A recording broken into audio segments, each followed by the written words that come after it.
کئی مرتبہ انسان سوچتا ہے کہ مجھے یہ خواب آئی ہے، آیا یہ تعبیر والی ہے یا بغیر تعبیر کے، اس کا بڑا آسان کلیہ، بہت آسان۔ جو انسان کی خواہش ہے اور جو انسان کا خوف ہے، صرف دو ہی چیزیں ہوتی ہیں، ایک خواہش ہے ایک خوف۔ یہ کبھی خواب میں آئے تو یہ خواب تعبیر والی نہیں ہے، یہ لاشعور ہے۔ اگر خواہش اور خوف دونوں مطلب کی ایک کوئی خواب انسان ہے، کو خواہش ہے، میں مثال دے رہا ہوں کہ میری خواہش ہے شادی ہو جائے، نہیں یہ تو دعا ہے، میں مثال دے رہا ہوں، چلو خواہش ہے کہ میں انگلینڈ چلا جاؤں، اچھا، میں امریکہ چلا جاؤں، اچھا، تو اگر اس کو خواب آئے گی نا، یہ خواہش لاشعور سے جاگی ہے۔ ٹھیک، یہ امام اس کا تعبیر سے کوئی اس کا تعلق تعبیر سے امام ابن سیرین نے لکھا۔ دوسری بات ہے خوف، انسان کو کسی چیز سے خوف ہے کہ میں اونچائی سے گرتا ہوں، یعنی انسان کو ایک فوبیا ہے، سانپ کا فوبیا، شیر کا فوبیا، حقیقی ہے اگر خواب میں وہی دیکھ رہا ہے، یہ تعبیر والی خواب نہیں ہے۔ واہ کیا بات ہے۔ اور امام ابن سیرین نے کہا تیسری خواب بسیار ہوری سے بھی آ سکتی ہے، کہ انسان نے خوراک اتنی کھائی ہے، وہ بخارات دماغ میں گئے ہیں، لاشعور، لیکن وہ بھی لاشعور تھی۔ تو سچی خواب کون سی؟ سچی خواب کا یہ ہوتا ہے، مثال دے رہا ہوں، جو بات آپ کے ذہن میں نہیں تھی، میں نے خواب دیکھی، میرے سارے دانت ٹوٹ گئے ہیں، اب یہ خوف بھی نہیں تھا، خواہش بھی نہیں تھی، اس کی تعبیر آپ نے معبر سے پوچھنی ہے، سمجھ گئے نا، یہ تعبیر والی خواب ہے۔ اس طرح کی خوابیں آنا، میں نے دیکھا خواب آئی کہ میرے پیچھے بھینس پڑی ہے، اس کی آپ نے تعبیر پوچھنی ہے۔ میں نے خواب دیکھی کہ میرا جوتا گم ہو گیا۔ اچھا، میں آپ کو اب اپنی زندگی کا ایک واقعہ بتاتا ہوں، ہے تو تھوڑا سا حیرت انگیز بھی ہے۔ ایک عورت میرے پیچھے پڑ گئی کہ میں نے خواب دیکھی ہے کہ میرا جوتا گم گیا۔ میں کہا آپ اس خواب کا نا صدقہ دیں، مجھے تعبیر بتائیں لاما صاحب۔ میں کہا آپ اس کی تعبیر میرے سے نہ پوچھیں کیونکہ تعبیر کر دینا ہے جلدی وقوع پذیر ہوتی ہے، آپ اس خواب کا صدقہ دیں۔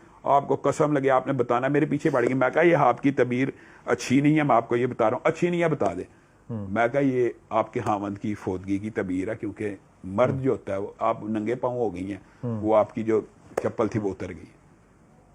تو جب میں نے تعبیر بتائی، کچھ دن بعد اس کا فون آیا کہ یہ واقعہ ہو گیا۔ میں کہا آپ کو تعبیر نہیں تھی پوچھنی چاہیے، آپ کو اس وقت صدقہ دینا چاہیے تھا۔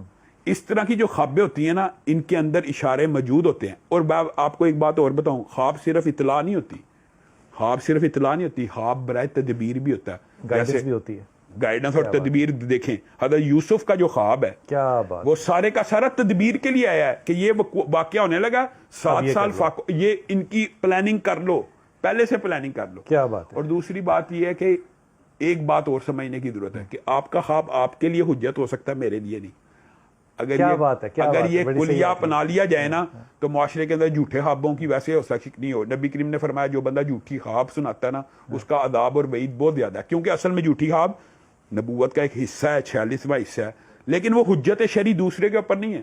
آپ جو کہ اس کی وجہ بڑی آسان فہم ہے کہ ایک بندہ کہ مجھے خواب میں آیا ہے، جھوٹا ہو، نبی کریم نے کہا کہ فلاں بندہ یہ کام کرے، میرے لیے یہ حجت نہیں ہے۔ کیا بات ہے، اس بات کو میں بڑھا رہا ہوں سر، یہ بات آپ نے بالکل صحیح کی۔ فرائڈ بھی ایسے کہتے ہیں، امام بھی ایسے کہتے ہیں۔